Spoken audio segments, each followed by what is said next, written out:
नमस्कार दोस्तों, स्वागत है आप सभी का हमारे यूट्यूब चैनल में। जैसे कि आप सभी को पता है, हम देख रहे हैं कहानियों की सीरीज, जो कि पंक्ति दर पंक्ति, लाइन टू लाइन कहानियाँ पढ़ी जा रही है।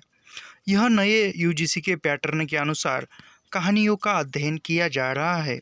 तो उसमें आज हम देखने वाले हैं प्रेमचंद की प्रसिद्ध कहानी दुनिया का सबसे अनमोल रतन। वैसे प्रेमचंद की सभी रचनाएं अनमोल ही है, उसका मोल नहीं किया जा सकता, लेकिन इसका नाम ही है कि दुनिया का सबसे अनमोल रतन। यह एक प्रेम कहानी है। इसमें वैयक्तिक प्रेम और देश प्रेम यह दिखाया गया है। और साथ ही प्रेमचंद की इस कहानी में ज़्यादातर उर्दू शब्द आए हैं, क्योंकि पहले प्रेमचंद यह उर्दू लेखक थे और बाद में हिंदी साहित्य में लेखन करने लगे।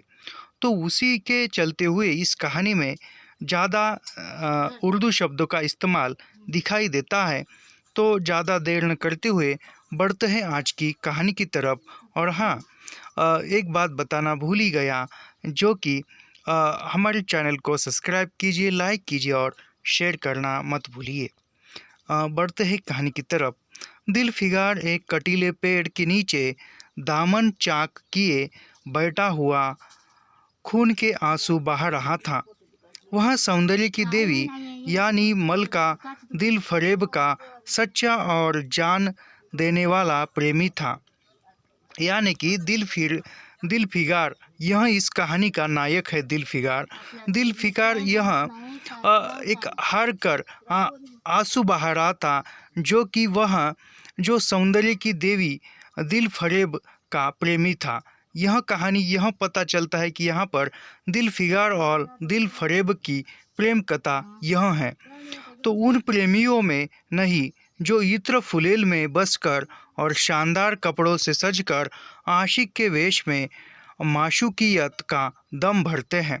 यह कहानी जो है, यानी कि जो अन्य प्रेमियों की तरह नहीं है, जो कि सज सवर कर या मेकअप करके या अन्य फूल गुलाब के देकर, ऐसे उन कहानियों में से या उन आशिकों में से यह कहानी नहीं है, बल्कि उन सीधे साधे भोले भाले फिदाइयों में जो जंगल और पहाड़ों से सर टकराते हैं और फरियाद मचाते फिरते हैं।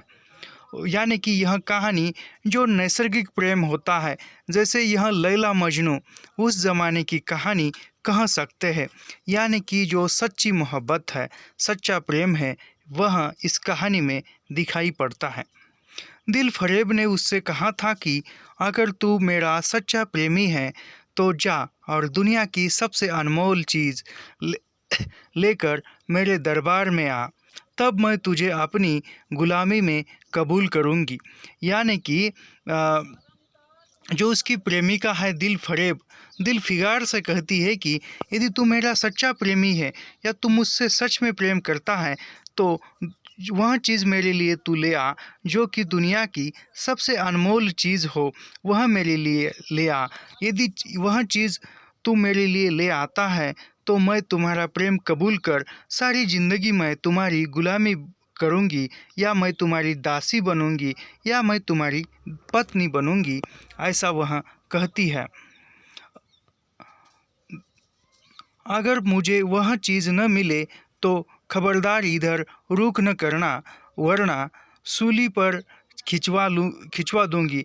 यानी वह चीज़ यदि दुनिया की जो सबसे अनमोल रतन अनमोल चीज़ है, वह यदि तू न ले आया तो मैं तुझे सूली पर चढ़वा दूंगी या सज़ा दूंगी, वह ऐसा कहती है।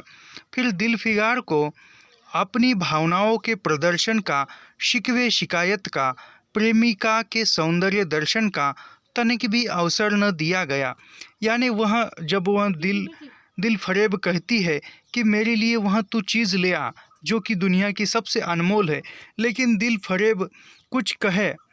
फिगार कुछ कहे, इससे पहले उसे कुछ कहने का मौका भी नहीं दिया कि वहाँ से उसके जो सैनिक थे, उस सैनिकों ने उसे बाहर निकाल दिया।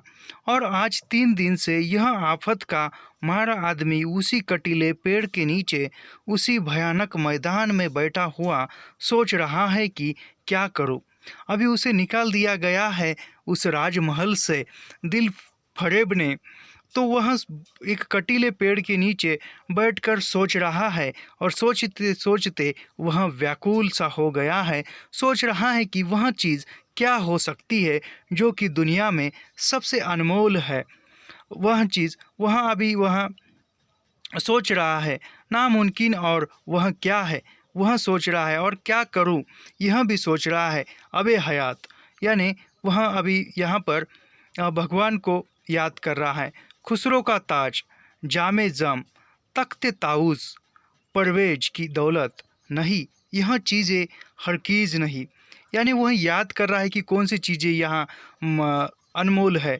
वह अनमोल चीज़ों को याद करते हुए कहता है कि हबे हयात, खुसरो का ताज, जामे जम, तख्त ताऊस, परवेज की दौलत नहीं, यह चीज़ें हरगिज़ नहीं हो सकती।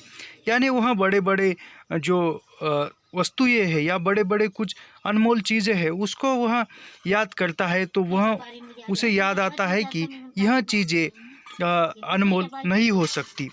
दुनिया में ज़रूर इससे भी महंगी चीज़ें भी अनमोल चीज़ें मौजूद है, मगर वह क्या है, कहाँ है, कैसे मिलेगी, या खुदा मेरी मुश्किल क्यों कर आसान होगी। वह अभी भगवान को याद कर रहा है कि हे भगवान, यह मेरी मुश्किल कैसे दूर होगी, या मैं क्या करूं जो मुझे वह दुनिया की अनमोल चीज़ मिल सकेगी। यह ऐसे भगवान से याचना कर रहा है या प्रार्थना कर रहा है। दिल फिगार इन्हीं ख्यालों में चक्कर खा रहा था और अक्ल कुछ काम न करती थी। मुनीर शामी को हतीम सा मददगार मिल गया। यानी दिल फिगार सोच रहा है और सोचते सोचते जगह पर भी बैठ गया है। वह कहता है कि हतीम सा मुजीन मुनीर शामी को हतीम सा मददगार मिल गया, यानी उसको मददगार मिला लेकिन मुझे नहीं। एक काश कोई मेरी भी मदद हो जाता, एक काश मुझे भी उस चीज़ का जो दुनिया की सबसे बेशकीमत चीज़ है नाम बतला दिया जाता। बला से वह चीज़ हाथ आती, मगर मुझे इतना तो मालूम हो जाता कि वह किस किस्म की चीज़ है, लेकिन उसको मदद करने के लिए कोई नहीं। और वो कहता है कि काश मेरी भी कोई ऐसी मदद करे कि वह चीज़ मुझे बता दे, या इतना बता दे कि वह चीज़ है क्या और कहाँ मिलेगी। वह ऐसी याचना कर रहा है, मन ही मन वह सोच रहा है या मन ही मन बोल रहा है। मैं घड़े बराबर मोती की खोज में जा सकता हूँ। मैं समंदर का गीत, पत्थर का दिल, मौत की आवाज़ और इससे भी ज़्यादा बेनिशान चीज़ों की तलाश में कमर कस सकता हूँ, मगर दुनिया की सबसे अनमोल चीज़ यह मेरी कल्पना की उड़ान से बहुत ऊपर है। वो दिल फिगार सोच रहा है कि मैं इतना कर सकता हूँ कि पत्थर से मोतियों से भरा कोई घड़ा ले आ सकता हूँ।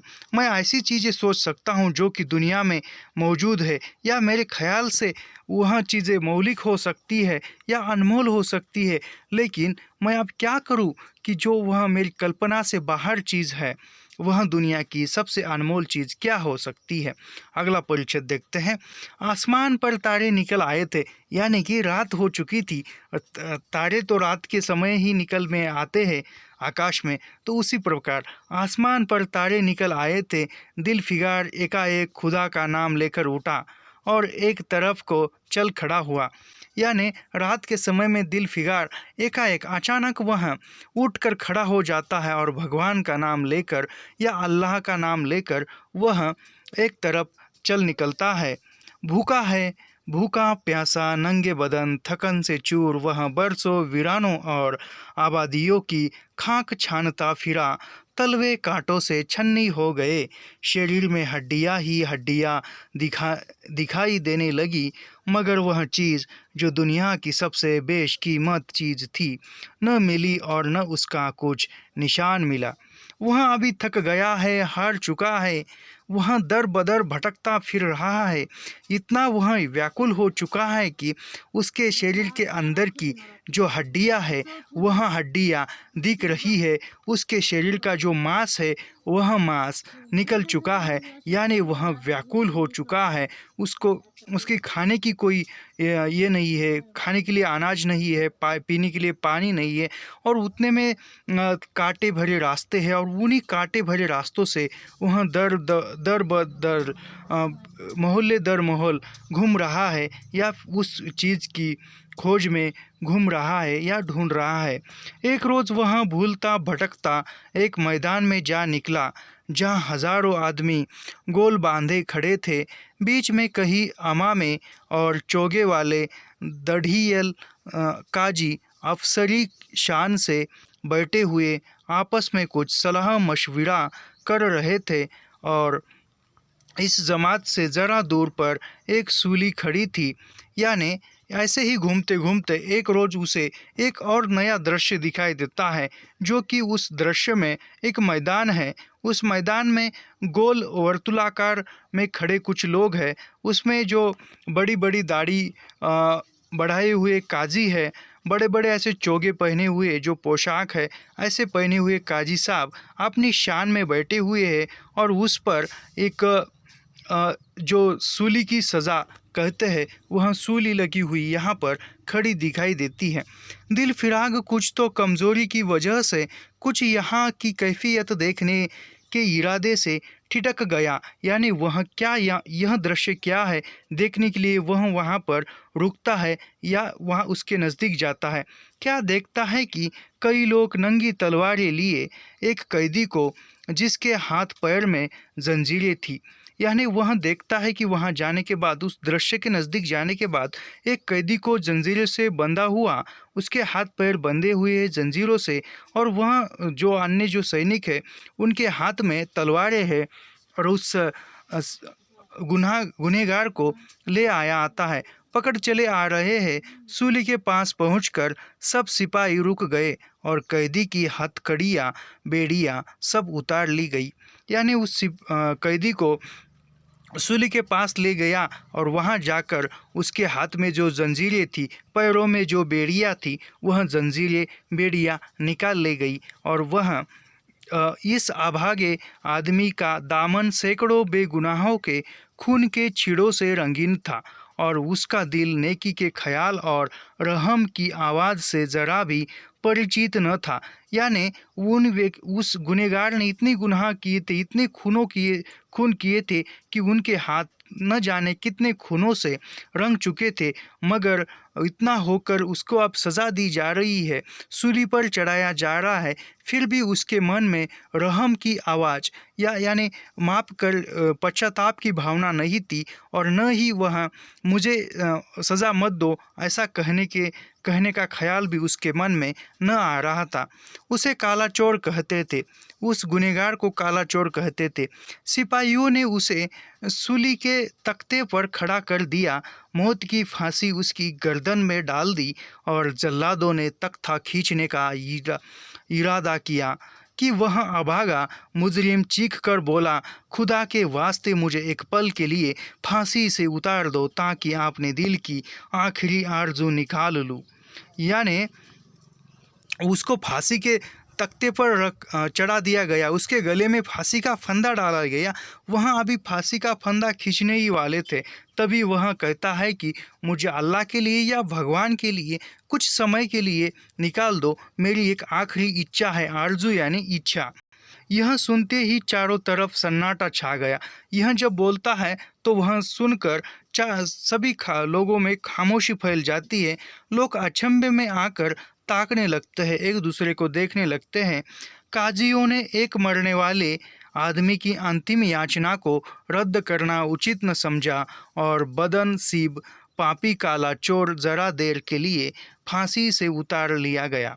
यानी उसने कहा कि मुझे भगवान के लिए कुछ समय के लिए फांसी के फंदे से उतार दो, तो उसको काजी जी को भी लगता है कि यह अभी मरने ही वाला है, उसको आप हम फांसी देकर मारने ही वाले हैं, तो क्यों ना इसकी अंतिम इच्छा पूरी की जा सके।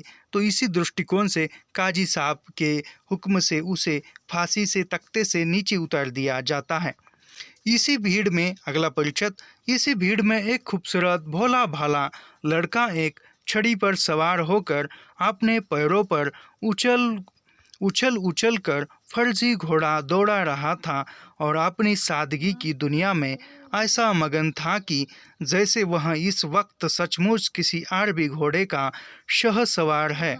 उसका चेहरा उस सच्ची खुशी से कमाल की तरह खिला हुआ था जो चंद दिनों के लिए बचपन ही में हासिल होती है और जिसकी याद हमको मरते दम तक नहीं भूलती।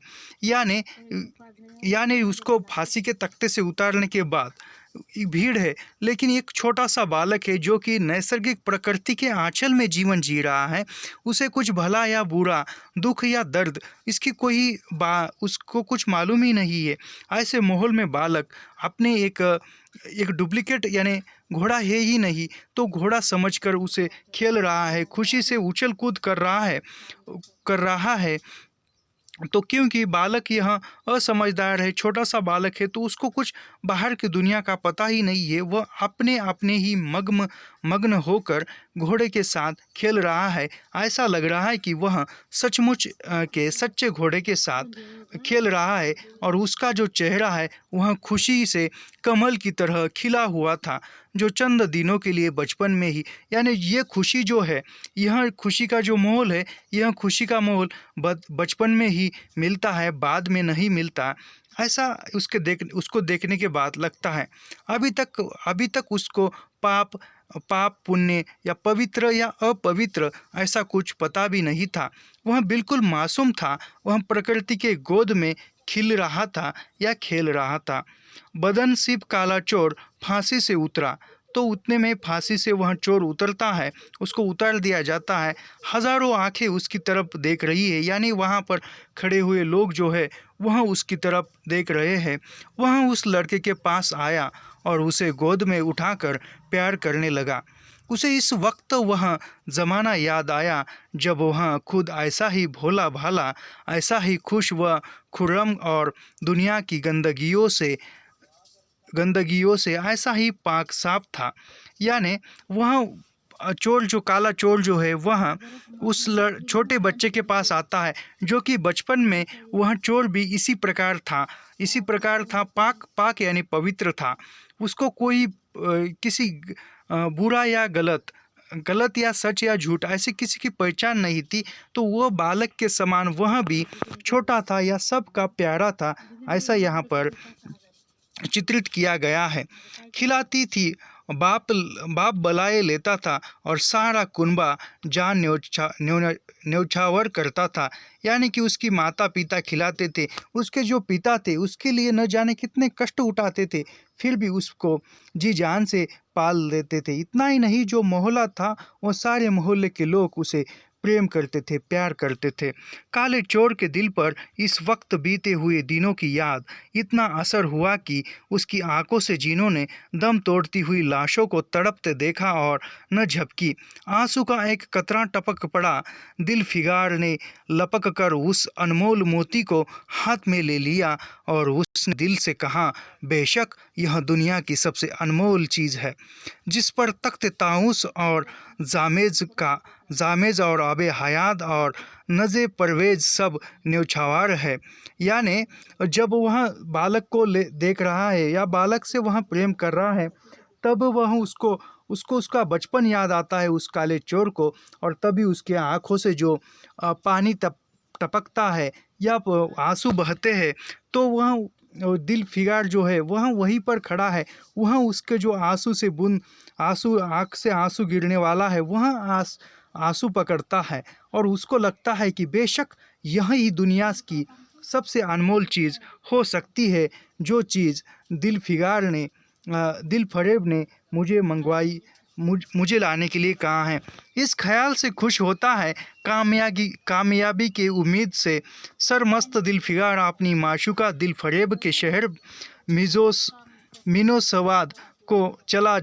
यानी यहाँ पर एक याद रखिए, जो दिल फरेब और दिल फिगार इन दोनों का जो गांव है या मोहल्ला है, उसका नाम मीनो सवाद है। यह याद रखिए, क्योंकि ऐसे ही बीच के प्रश्न परीक्षा में पूछे जा रहे हैं। उसी दृष्टिकोण से अभी वह सोचता है और वो एक उम्मीद लेकर जाता है। उसको लगता है कि यही वह दुनिया की सबसे अनमोल चीज़ है, इस चीज़ से मेरी जीत होगी और जो दिल फरेब है वह मेरा प्रेम स्वीकार करेगी, ऐसा उसे लगता है। जो जो मंजिलें तय होती जाती थी उसका दिल बैठ जाता, यानी वह अभी वह चीज़ लेकर निकल चुका है, वह आंसू लेकर निकल चुका है, लेकिन जाते समय उसके मन में एक अजब से ख्याल आते हैं। यदि उसके मन में यह ख्याल आता है कि यदि वह बेशकीमती चीज़ या अनमोल चीज़ यह नहीं हुई तो मैं क्या करूं। लेकिन ऐसे ही उसके मन में ख्याल आते हैं, कद्र न हुई तो मैं फांसी पर चढ़ा दिया जाऊंगा और इस दुनिया से ना मुराद जाऊंगा। यानी वह मेरी चीज़ यदि अनमोल साबित नहीं हुई उनके सामने तो मुझे भी सज़ा दी जाएगी और मैं मेरी जो इच्छा है वह पूरी न कर मैं वैसे ही इस दुनिया से चला जाऊंगा। लेकिन जो हो सो हो, आप तो किस्मत आजमाई है। यानी वह कहता है कि अभी जो भी होगा देखा जाएगा, सब किस्मत के भरोसे। वह ऐसा कहकर निकल पड़ता है या चलते चलते सोचता है। आखिरकार पहाड़ और दरिया तय करते शहर मीनोसवाद में आ पहुंचा। यानी जो भी कठिनाइयों से भरा रास्ता था वह सब रास्ता पार करके वह दिल फरेब के शहर में आता है। दिल फरेब की ड्योढ़ी पर जाकर विनती की। थकान से टूटा हुआ दिल फिगार खुदा के फजल से हुक्म की तालीम करके आया है। यानी जो दिल फरेब की दहलीज पर या चौखट पर जाता है और जो सुबह की नमाज है वह नमाज होने के बाद वह जाता है और आपके कदम जाता है और जाने के बाद हुक्म कर फजल की नमाज, यानी हुक्म फजल यानी जो नमाज होती है उसको कहते हैं शायद, और आपके कदम चूमना चाहता है। तो वहाँ जाकर वो जो पहरेदार है उसको कहता है कि वह जो दिल फरेब से मिलना चाहता है। दिल फरेब ने फ़ौरन अपने सामने बुला भेजा और एक सुनहरे पर्दे की ओट से फरमाइश की कि वह अनमोल चीज़ पेश करो। यानी दिल फरेब आती है पर्दे में और उसको कहती है कि जो भी चीज़ तुम लाए हो वह यहाँ पेश करो, दिखाओ। दिल फिगार ने आशा और भय की एक विचित्र मनस्थिति में वह बूंद पेश की और उसकी सारी कैफियत बहुत पुरअसर लफ्ज़ों में बयान की। यानी दिल फिगार ने वह चीज़ जो चीज़ लाया था, काले चोर के आंसू, वह आंसू पेश किए और उसकी जो कहानी है, वह जो देखी हुई कहानी थी, वह सब कहानी वह मार्मिक शब्दों में सुनाता है। दिल फरेब ने पूरी कहानी बहुत गौर से सुनी और वह भेंट हाथ में लेकर ज़रा देर गौर करने के बाद बोली, दिल फिगार, बेशक तुमने दुनिया की एक बेशकीमत चीज़ ढूंढ निकाली। तेरी हिम्मत और तेरी सूझबूझ की दाद देती हूँ, मगर यह दुनिया की सबसे बेशकीमत चीज़ नहीं। इसलिए तू यहाँ से जा और फिर कोशिश कर, शायद आपकी तेरी हाथ वह मोती लगे और तेरी किस्मत पे मेरी गुलामी लिखी हो। यानी वह दिखाता है और दिखने के बाद वह जो दिल फरेब है, दिल फरेब वह चीज़ देखती है। देखने के बाद उसे पता चलता है कि यह वह चीज़ नहीं है कि जो दुनिया की अनमोल चीज़ है, लेकिन वह इसका हौसला कम न करते हुए हौसला बढ़ाती है और कहती है कि मुझे यकीन है कि तू वह चीज़ ढूंढ निकालेगा जो तू ढूंढने के लिए निकला है। ऐसा उसका हौसला बढ़ाती है और मुझे यकीन है कि तू कामयाब होगा, ऐसा वह कहती है। नाकाम और नामुराद दिल फिगार इस माशूका इनायत से ज़रा दिलेर होकर बोला, ये दिल की रानी, बड़ी मुद्दत के बाद तेरी ड्योढ़ी पर सजदा करना नसीब होता है। यानी प्रेम किस प्रकार का होता है यह यहाँ पर देखने को मिलता है, और प्रेम में क्या अवस्था होती है यह भी यहाँ देखने को मिलती है। जैसे कि अभी दिल फिगार कहता है कि पता है मुझे, मैं तो जाने ही वाला हूँ, लेकिन बड़े दिनों के बाद तुम्हारे चौखट पर आने का अवसर प्राप्त हुआ है, या अब पता नहीं कब अवसर प्राप्त होगा। तो फिर मैं अब तुम्हारे इस चौखट पर आया हूँ। फिर खुदा जाने ऐसे दिन कब आएंगे। और वो कहता है कि फिर ऐसे दिन कब आएंगे जब मैं यहाँ पर आऊँगा। क्या तू अपने जान देने वाले आशिक बुरे हाल पर तरस न खाएगी? और क्या अपने रूप की एक झलक दिखाकर इस जलते हुए दिल फिगार को आने वाली शक्तियों के झेलने की ताकत न देगी? तेरी एक मस्त निगाह के नशे से चूर होकर मैं वह कर सकता हूँ जो आज तक किसी किसी से न बन पड़ा। यानी वह कहता है कि मैं इतनी कठिनाइयों का सामना करके आया हूँ और अब जा रहा हूँ, तो यह भी भरोसा नहीं कि आगे कब मैं आऊँगा। क्या पता नहीं निश्चित मैं कब आऊँगा, कितने दिनों के बाद आऊँगा। तो जाते समय तुम्हारे एक चेहरे की एक झलक दिखाओ, ऐसा वह यहाँ पर प्रश्न रखता है। दिल फरेब आशिक की यह चाव भरी बातें सुनकर गुस्सा हो गई और हुक्म दिया कि इस इस दीवाने को खड़े खड़े दरबार से निकाल दो। यानी वह सुनती है और सुनने के बाद उसे गुस्सा आता है और कहती है कि इस दीवाने को यहाँ से निकाल दो, इस जो हमारा जो रजवाड़ा है उससे निकाल दो। चौबदार ने फौरन गरीब दिलफिगार को धक्के देकर यार के कूचे से बाहर निकाल दिया। अभी जो चौकीदार है उस चौकीदार ने महारानी का हुक्म माना और उसे बाहर निकाल दिया। कुछ देर तक तो दिलफिगार अपनी निष्ठुर प्रेमिका की इस कठोरता पर आंसू बहाता रहा। यानी यह होने के बाद वह निष्ठुरता पर या उसने जो व्यवहार किया उस पर आंसू बहाता रहा, मन ही मन बुरा सोचता रहा और सोचने लगा कि कहाँ जाऊँ। मुद्दतों रास्ते नापने और जंगलों में भटकने के बाद आंसू की यह बूंद मिली थी।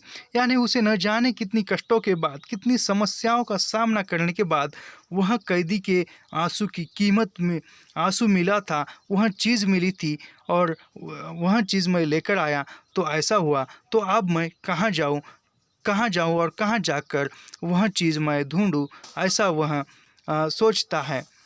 हज़रत खिज़र तुमने सिकंदर को अबे हयात के कुएं का रास्ता दिखाया था। वो अभी भगवान से कह रहा है कि हे भगवान, तुमने सिकंदर को भी जो संपत्ति से भरा हुआ कुआं था उसका रास्ता दिखाया था। मेरी बाहर न पकड़ोगे? तो तूने सिकंदर की मदद की थी, मेरी क्यों न मदद करेगा? तू मेरी मदद कर, ऐसा वह भगवान से कह रहा है। सिकंदर सारी दुनिया का मालिक था, मैं तो एक बेघर मुसाफिर हूँ। वह कहता है सिकंदर तो सारी दुनिया का मालिक था, लेकिन मैं तो बेघर हूँ, घर से निकाला हुआ हूँ, मेरा तो कोई घर नहीं और मुसाफिर हूँ, घूम रहा हूँ। तुमने कितनी ही डूबती किश्तियाँ किनारे लगाई है, मुझ गरीब का बेड़ा भी पार करो। वह भगवान से याचना कर रहा है, प्रार्थना कर रहा है कि तूने न जाने कितनी लोगों को कठिनाइयों से बाहर निकाला है, कितनी समस्याओं का सामना करने की ताकत औरों को दी है। क्या तू मेरी मदद करेगा? ये आली मुकाम जिब्रील कुछ तुम्ही निमजान दुखी आशिक पर तरस खाओ। तुम खुदा के एक खास दरबारी हो, क्या मेरी मुश्किल आसान न करोगे? गरज यह कि दिलफिगार ने बहुत फरियाद मचाई, मगर उसका हाथ पकड़ने के लिए कोई सामने न आया। आखिर निराश होकर वह पागलों की तरह दोबारा एक तरफ को चल खड़ा हुआ। यानी वह भगवान से याचना करने के बाद, मन ही मन रोने के बाद या मन ही मन सब कुछ कहने के बाद वह हार कर दोबारा पागलों की तरह खड़ा होकर एक और चल बसता है। दिलफिगार ने पूरब से पश्चिम तक और उत्तर से दक्षिण तक कितने ही जंगलों और वीरानों की खाक छानी। कभी बर्फिस्तानी चोटियों पर सोया, कभी डरावनी घाटियों में भटकता फिरा, मगर जिस चीज़ की धुन थी वह न मिली। यहाँ तक कि उसका शरीर हड्डियों का एक ढांचा रह गया। यानी दिलफिगार ने पूरब पश्चिम सब कुछ घूम लिया, इतना ही नहीं दक्षिण तक भी गया। वह उस घूमते घूमते न जाने कितनी वीरानों जंगलों में, कितनी भयानक जंगलों से बर्फीली चोटियों पर सोया, कितनी डरावनी घाटियाँ जो झील थी, उन सभी में घूमता रहा, मगर वह चीज़ उसे मिली नहीं। और इतना ही नहीं, उसके शरीर का सब कुछ मांस सूख गया था और वह उसका शरीर एक हड्डियों का ढांचा बन चुका था। एक रोज़ वह शाम के वक्त किसी नदी के किनारे खस्ता हाल पड़ा हुआ था। बेखुदी के नशे से चौंका तो क्या देखता है कि चंदन की एक चिता बनी हुई है और उस पर एक युवती सुहाग के जोड़े पहने 16 श्रृंगार किए बैठी हुई है। उसकी जांघ पर उसके प्यारे पति का सर है। हजारों आदमी गोल बांधे खड़े हैं और फूलों की बरखा कर रहे हैं। एकाएक चिता में से खुद ब खुद एक लपट उड़ी। सती का चेहरा उस वक्त एक पवित्र भाव से आलोकित हो रहा था। चिता की पवित्र लपेट उसके गले से लिपट गई और दम के दम में वह फूल सा शरीर राख ढेर हो गया। प्रेमिका ने अपने को प्रेमी पर न्यौछावर कर दिया और दो प्रेमियों ने सच्चे पवित्र अमर प्रेम की अंतिम लीला आँख से ओझल हो गई। जब सब लोग अपने घरों को लौट तो दिलफिगार चुपके से उठा और अपने चाक दामन कुर्ते में यह राख का ढेर समेट लिया और इसी मुट्ठी भर राख को दुनिया की सबसे अनमोल चीज़ समझता हुआ सफलता के नशे में चूर हो गया। यानी वह नदी के किनारे देखता है कि एक सती है जो कि उसका पति मृत हो चुका है और उसकी चिता पर जीवंत जाती है, और उस दिलफिगार को लगता है कि यह इनका प्रेम सच्चा था। वह पति के साथ जल गई और वह ऐसा सोचकर वह उस चिता की राख मुठ भर राख लेता है और सफलता, यानी उसे लगता है कि यह चीज़ शायद हो सकती है अनमोल। तो वह सोचकर आपकी बार जो वह अपनी मंजिल के करीब आता था उसकी हिम्मतें बढ़ती जाती थी। यानी आपकी बार वह जा रहा है वह राख लेकर, तो उसकी हिम्मत बढ़ रही है। उसे लग रहा है कि यही वह चीज़ है जो अनमोल है। कोई उसके दिल में बैठा हुआ कह रहा था आपकी तेरी जीत है, और इस ख्याल ने उसके दिल को जो सपने दिखाए उसकी चर्चा व्यर्थ है। यानी उसके मन में ख्याल आ रहे थे, उसके मन में विचार उत्पन्न हो रहे थे और उसका मन उसे ही कह रहा था कि यही वह चीज़ है जो कि तू अनमोल समझ रहा है, और वह चीज़ वह लेकर जा रहा है। लेकिन उसे क्या पता था कि यह चीज़ भी यह अनमोल नहीं हो सकती, व्यर्थ है।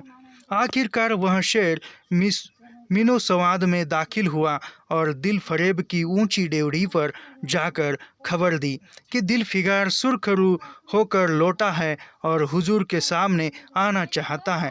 वो फिर से दिल फरेब की मीनो संवाद शहर में जाता है और फिर से उस दिल फरेब की चौखट पर जाकर याचना करता है कि मैं वह चीज़ लेकर आता हूँ। तो तुरंत चौकीदार जो है वह दिल फरेब के सामने फरमान भेजते हैं और कहते हैं कि तुम्हारा आशिक जो है वह आशिक फिर से जिद हुए या कोई अनमोल चीज़ लेकर आया है, और उस चीज़ के लिए जो दुनिया की सबसे बेशकीमत चीज़ थी। हाथ फैला दिया दिल फिगार ने हिम्मत करके उसकी चांदी जैसी कलाई को चूम लिया और मुट्ठी भर राख को उसकी हथेली में रखकर सारी कैफियत दिल को पिघला देने वाले लफ्ज़ों में कह दी।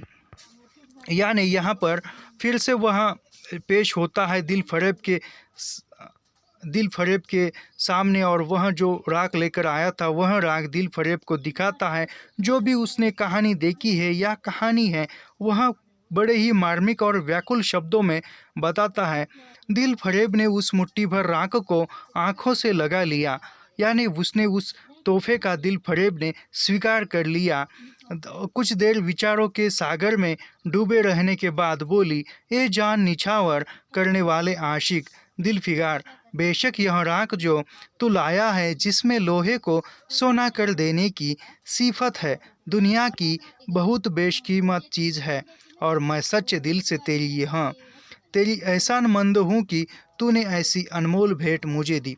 यानी वह जो चीज़ लेकर आया है, वह एक सती की राख, सती के चिता की राख, वह स्वीकार करती है। वह जो नजराना लाया है, वह जो राख लाया है, वह उसकी तारीफ करती है। इतना ही नहीं, वह ऐसा करती है कि तू ऐसी चीज़ लाया है कि जिसमें ऐसी शक्ति है या ऐसी ताकत है, वह लोहे को भी सोना कर सकती है। ऐसा यह तोहफा मेरे लिए है। वह उसके लाए हुए तोहफे की इज्जत करती है। एहसानमंद हो, तूने अनमोल भेंट मुझे दी, मगर दुनिया में इससे भी ज़्यादा अनमोल कोई चीज़ है। जा उसे तलाश तलाश कर और अब मेरे पास आ। यानी वह कहती है, तू जो लाया है वह भी अनमोल है, लेकिन इससे भी अनमोल कोई चीज़ है इस दुनिया में जो तू मेरे लिए लेकर आ सकता है। जा तलाश कर और अब तब मेरे पास आ। मैं तहलीद से दुआ करती हूँ कि खुदा तुझे कामयाब करे। यह कहकर वह सुनहरे पर्दे से बाहर आई और माशूकाना आदा से अपने रूप का जलवा दिखाकर फिर नज़रों से ओझल हो गई। यानी आपकी बार वह जो चीज़ ले आया था उससे दिल फरेब खुश हो जाती है, मगर वह दुनिया की अनमोल चीज़ नहीं है, ऐसा कहती है।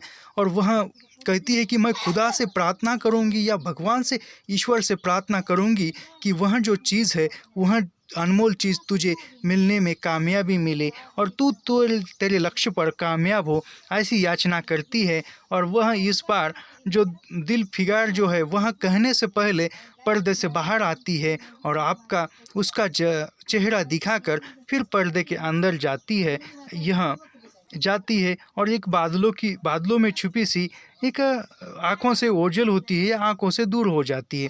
अब ये दिल फिगार के होश हवास ठिकाने पर न आए पाए थे कि चौबदार ने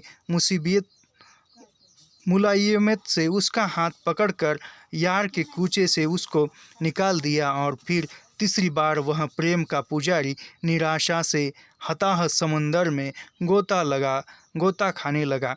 यानी वो ऐसा वह दिल फिगार ने उसको चेहरा दिखाया, तभी पुजारी जो चौकीदार थे वह उसको फिर से दरवाजे से बाहर निकालते हैं और दिल फिगार फिर से हताश होकर उसी समस्याओं के घेरों में फंस जाता है और वह अनमोल चीज़ क्या है यही सोच में डूब जाता है। दिल फिगार का हियाव छूट गया, यानी उसकी जो हिम्मत थी यहाँ पर छूट जाती है। उसे यकीन हो गया था कि दुनिया में इसी तरह नाशाद और नामुराद मर जाने के लिए पैदा किया गया था। उसे लगता है कि मेरा जीना ही बेकार है, मेरे जो सपने हैं वह सपने इस दुनिया में या इस जन्म में पूरे नहीं हो सकते हैं। मैं ऐसा ही मरने वाला हूँ, ऐसा उसे लगता है। अब इसके सिवा और कोई चारा नहीं है। वो कहता है कि अब मरने के सिवा मेरे पास कोई और चारा नहीं है या कोई और रास्ता नहीं है, ऐसा वह सोचता है। किसी पहाड़ पर चढ़कर नीचे पड़ूं ताकि माशूक के जुल्मों की फरियाद करने के लिए एक हड्डी भी बाकी न रहे। वह दीवाने की तरह उड़ा और गिरता पड़ता एक गगनचुंबी पहाड़ की चोटी पर जा पहुंचा।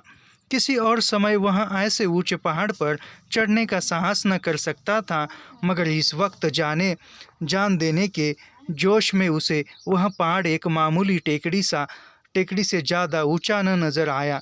करीब था कि वह नीचे कूद पड़े कि हरे हरे कपड़े पहने हुए और हरा अमाम बांधे एक बुजुर्ग एक हाथ में तस्बीह और दूसरे हाथ में लाठी लिए बरामद हुए और हिम्मत बढ़ाने वाले शोर में बोले।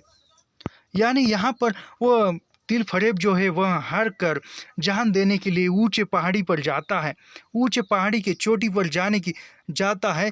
तो यह पहले डरता है, लेकिन उसको मौत अभी जान देनी है या खुद को समाप्त करना है। वह सोचता है कि अब मेरी हड्डी भी न बचे जो कि मेरी प्रेमिका के समस्याओं का सामना करे, इसीलिए वह अभी जान देने की सोचता है और वो एक ऊंची सी पहाड़ी पर चढ़ता है।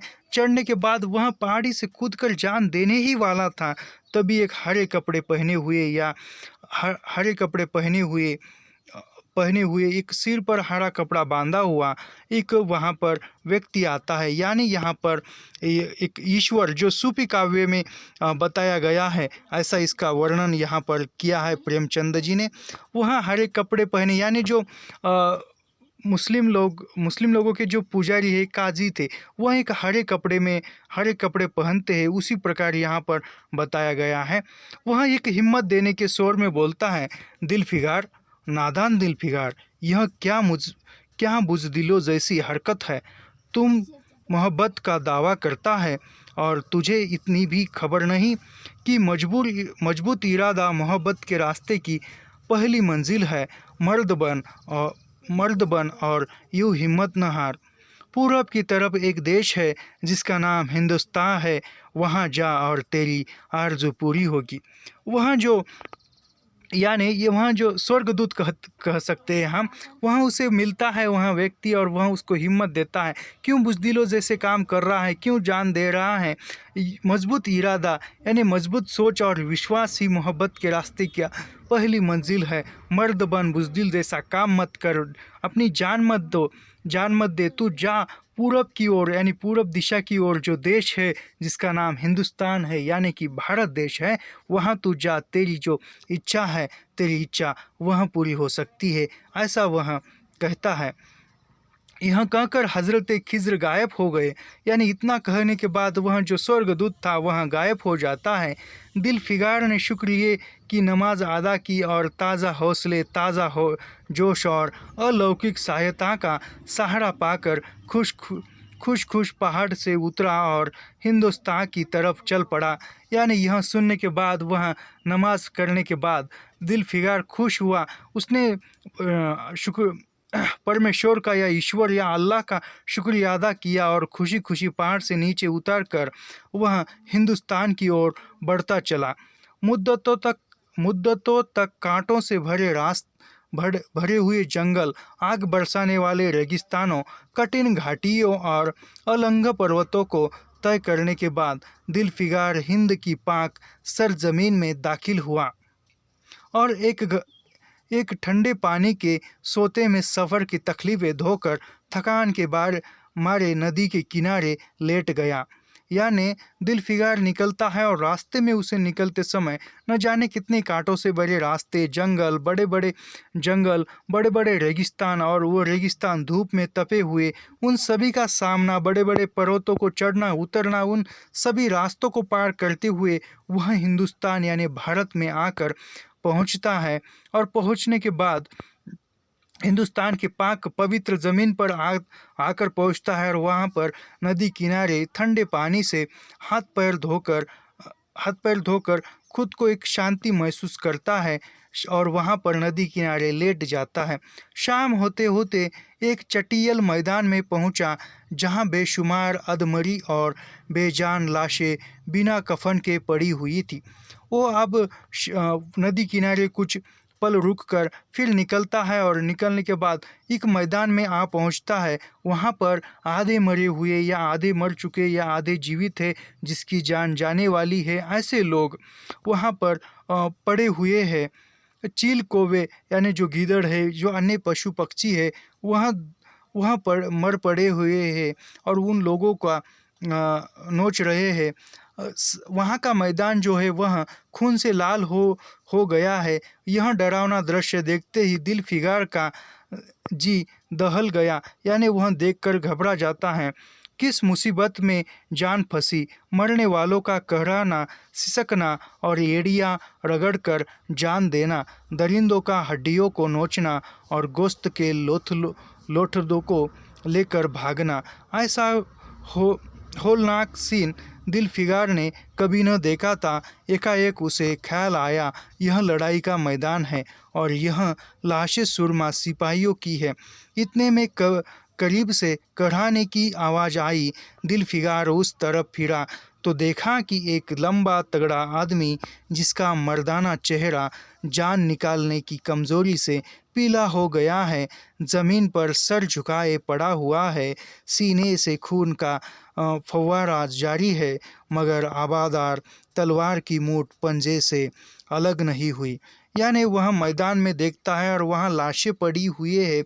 कुछ पैरों को ये करते हुए मरने की कगार पर है, कुछ ने दम तोड़ा है, कुछ दम तोड़ रहे हैं और कुछ दम तोड़ने के लिए समस्याओं का सामना कर रहे हैं या खुद ऐसा समझो कि कुछ क्षण में जान जाने वाली है, ऐसी कुछ लाशें या ऐसे कुछ व्यक्ति उसे वहाँ पर दिखाई देते हैं। उतने में करीब से एक कर्राने की आवाज़ आती है।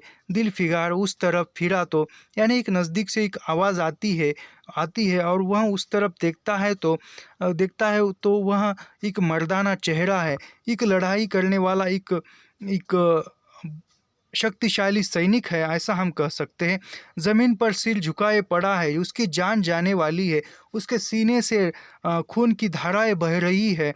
फिर भी उसके हाथ में तलवार की मूठ थी, यानी उतना कुछ हुआ है फिर भी जान जाने वाली। फिर भी वह लड़ने के हौसले से उसने अपने हाथ में तलवार पकड़ी हुई है।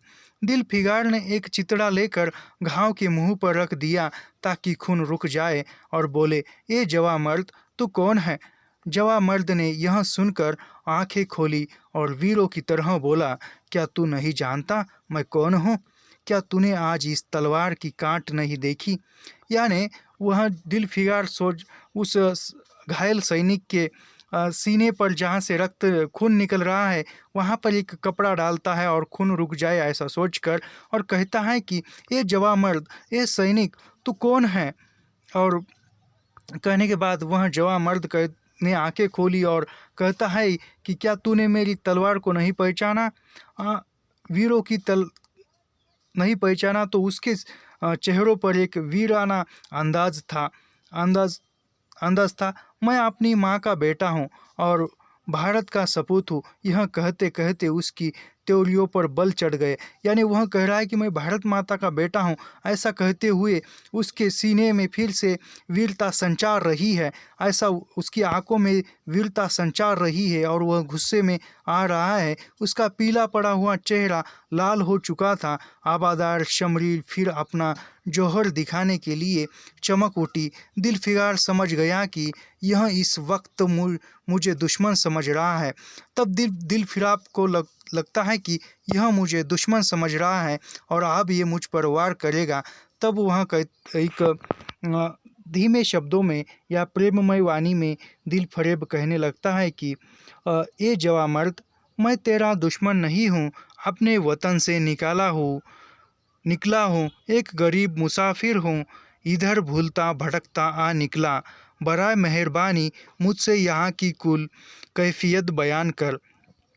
यानी दिलफरेब कहता है कि मैं तुम्हारा दुश्मन नहीं हूँ, मैं मेरे देश से निकाला गया हूँ, मैं एक बेघर मुसाफिर हूँ जो यहाँ पर कैफियत के लिए यानी यहाँ पर आया हूँ और मुझे यहाँ का जो हाल घटित हुआ है वह सुना। यह सुनते ही घायल सिपाही बहुत मीठे स्वर में बोला, अगर तू मुसाफिर है तो आज मेरे खून से तर पहलू में बैठ जा, क्योंकि यही 2 अंगुली ज़मीन है जो मेरे पास बाकी रह गई है और जो सिवाय मौत के कोई नहीं छीन सकता। यानी तू हमारा मेहमान है तो आकर मेरे नज़दीक बैठ। यह जो मैं इस धरती पर पड़ा हूँ, इतनी ज़मीन ही मेरे पास बैठी है। सारे ज़मीन पर जो विदेशों ने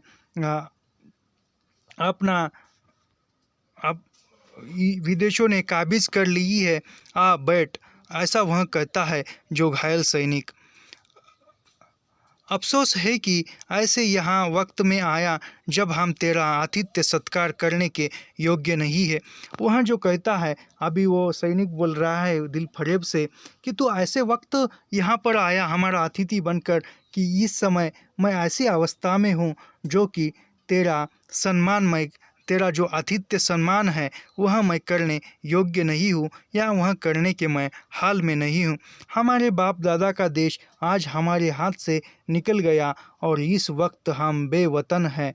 यानी आज जो हमारे जो पूर्वजों की भूमि थी वह भूमि दुश्मनों ने हमसे छीन ली है। आज मैं इस वतन से भी बेवतन हो गया हूँ, मगर पहलू बदलकर हमने हमलावर दुश्मन को बता दिया कि राजपूत अपने देश के लिए कैसी बहादुरी से जान देता है। यहाँ आसपास जो लाशें तू देख रहा है यह उन लोगों की है जो इस तलवार के घाट उतरे हैं। मुस्कुराकर और गोया कि मैं बेवतन हूँ मगर गनीमत है कि दुश्मन की ज़मीन पर मर रहा हूँ। यानी वह घायल सैनिक कह रहा है कि यह हमारे देश पर दुश्मनों ने हमला किया है, लेकिन हमला किया है मगर हम भी ऐसे राजपूताना है, यानी वह राजस्थान की तरफ के है। जो रेगिस्तान वहाँ दिखाए वर्णन किया है तो राजस्थान का हम ऐसा समझेंगे, और राजपूताना यानी राजस्थान की तरफ ही आते हैं वो ज़्यादा। वहाँ कहता है कि दुश्मनों ने हमारे देश पर हमला किया है, उतना ही नहीं हमारी ज़मीन छीन ली, लेकिन मैंने भी यहाँ जो पड़े हुए सारे सैनिक हैं उन सभी को मैंने मौत के घाट उतारा और फिर मैं उनको मार कर मरने वाला हूँ। अब यह जो ज़मीन है, यह ज़मीन हमारी नहीं है, दुश्मनों की है, और मुझे इस पर अ, इस पर पश्चाताप हो रहा है कि मैं दुश्मन की ज़मीन पर मर रहा हूँ। ऐसी ज़िंदगी से मर जाना अच्छा, इससे अच्छी मौत मुमकिन नहीं। यानी वह कहता है घायल सैनिक कि अब किसी औरों की गुलामी में जीने से बेहतर है कि मैं मर जाऊं। जवां मर्द की आवाज़ मद्दीम हो गई, अंग ढीले बढ़ गए, खून इतना ज़्यादा बहा कि खुद ब खुद बंद हो गया। रह रह कर एक आध बूंद टपक पड़ता था। आखिरकार सारा शरीर बेदम हो गया, दिल की हरकत बंद हो गई और आंखें बूंद गई। दिल फिगार ने समझा अब काम तमाम हो गया कि मरने वाले ने धीमे से कहा, भारत माता की जय। यानी यहाँ पर जो जवा मर्द है वह उसके खून इतना बहने लगा कि उसके जो दिल की धड़कनें हैं वह धड़कनें बंद हो गई, और वह मरते मरते कहने लगा कि भारत माता की जय, और उसके प्राण निकल गए और उसके सीने से खून का आखिरी कतरा निकल पड़ा। यानी इतना कहने के बाद उसके सीने से जो आखिरी बूंद थी खून की वह निकल पड़ी। एक सच्चे देश प्रेमी और देशभक्त ने देशभक्ति का हक अदा कर दिया। यानी जो सच्चा वीर है, देश के लिए लड़ने वाला है, वह लड़ते समय आखिरी देश के लिए लड़ते हुए उसने अपना दम तोड़ दिया और यहाँ उसने अपनी जान दे दी। दिल फिगार पर इस दृश्य का बहुत गहरा असर पड़ा और उसके दिल ने कहा, बेशक दुनिया में खून के इस कतरे से ज़्यादा अनमोल चीज़ कोई नहीं हो सकती। तो दिल फरेब वहाँ पर मौजूद है और उसे लगता है कि इसी सैनिक का जो खून है वही खून दुनिया की सबसे अनमोल चीज़ हो सकती है। उसने फौरन उस खून की बूंद को, जिसके आगे यमन का लाल भी हेच है, हाथ में लिया और इस दिलेर राजपूतन की बहादुरी पर हैरत करता हुआ अपने वतन की तरफ रवाना हुआ और तक सख्तियाँ झेलता आखिरकार बहुत दिनों के बाद रूपरानी मलका दिल फरेब की टेवड़ी पर जा पहुंचा। यानी उसने जो देश के लिए मर मिटा सैनिक था, उसका वह खून का आखिरी कतरा लिया और अपने देश की तरफ बढ़ा, अपनी रानी की तरफ बढ़ने लगा, जो कि अनेक मुसीबतों का सामना करते हुए। अभी दिल फिगार ने मेहंदी रची हथेलियों को बोली, दिल फिगार आपकी तो बहुत दिनों के बाद लौटा। और वहाँ बोलने के बाद दिल फरेब ने उसे फ़ौरन हाजिर होने का हुक्म दिया। वहाँ उसके चौखट पर जाता है और उसे फ़ौरन बुलाने का आदेश देती है और खुद हस्बे मालूम सुनहरे पर्दे की ओट में बैठी और बोली, दिल फिगार आपकी तो बहुत दिनों के बाद वापस आया है, ला दुनिया की सबसे बेशकीमत चीज़ कहाँ है।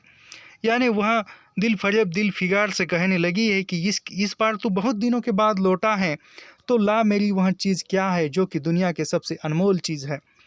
दिल फिगार ने मेहंदी रची हथेलियों को चूमते हुए खून का वह कतरा उस पर रख दिया और उसकी पूरी कैफियत पुरजोश लहजे में कह सुनाई।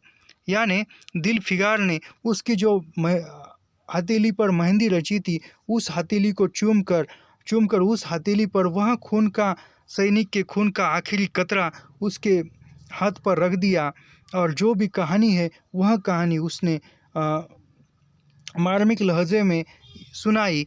वह खामोशी भी न हो पाया था कि एकाएक वह सुनहरा पर्दा हट गया था और दिल फिगार के सामने हुस्न का एक दरबार सजा हुआ नजर आया, जिसकी एक एक नाजनीन जुलेखा से बढ़कर थी। दिल फरेब बड़ी शान के साथ सुनहरी मनसद पर सुभूषित हो रही थी। यानी वहाँ अब वह कहानी सुना ही रहा था, उसकी कहानी पूरी भी नहीं हुई कि जो दिल फरेब ने आपके चेहरे से नकाब हटा दिया और सारा जो माहौल है वह माहौल खुशी से बदल गया। और खुशी से बदलने के बाद दिल फिगार हुस्न का यह तिलिस्म देखकर अचंभे में पड़ गया। यानी वह सब दृश्य देखकर वह आश्चर्यचकित हुआ दिल फिगार, और चित्र लिखित सा खड़ा रहा कि दिल फरेब मसनद से उठी और कई कदम आगे बढ़कर उससे लिपट गई। यानी वहाँ उसकी जो बैठने की जगह थी उससे दिल फरेब उठती है और आगे बढ़कर दिल फरेब को गले लगाती है। दिल दरबारियों ने दिल फिराक को नज़रें भेंट दी। यानी फिर वो वहाँ के जो चौकीदार थे उन सभी ने दिल फिगार को भेंट करते हैं और जो भी इज्जत के साथ उन्हें मनसद पर बैठा दिया, यानी सिंहासन पर बिठाते हैं। जब वह लुभावना गीत बंद हुआ, उतने में जो दासी थी वह गीत गा रही थी, जो कि जीत का गीत था, वह गा रही थी और गीत बंद हो जाता है। दिल फरेब खड़ी हो गई और हाथ जोड़कर दिल फिगार से बोली, ये जानिसार आशिक दिल फिगार, मेरी दुआएं बढ़ आई और खुदा ने मेरी सुन ली और तुझे कामयाब व सुखरूप किया। आज से तू मेरा मालिक है और मैं तेरी दासी हूँ, ऐसा वह कहती है। यानी यानी वह सिंहासन से खड़ी होती है और दिल फिगार से कहती है, माफ़ी मांगती हुई कहती है कि मेरी जो दुआएं है वह दुआएं कामयाब हो गई है, तुझे वह अनमोल चीज़ लाने के लिए कामयाबी मिल गई है। भगवान ने या ईश्वर ने, अल्लाह ने मेरी प्रार्थना सुन ली और तुझे कामयाब किया। मैं तेरी दासी बन गई हूँ और तुम मेरे मालक हो। यह कहकर उसने एक रत्न जड़ित मंजूषा मंगाई और उसमें से एक तख्ती निकाली जिस पर सुनहरे अक्षरों में लिखा हुआ था।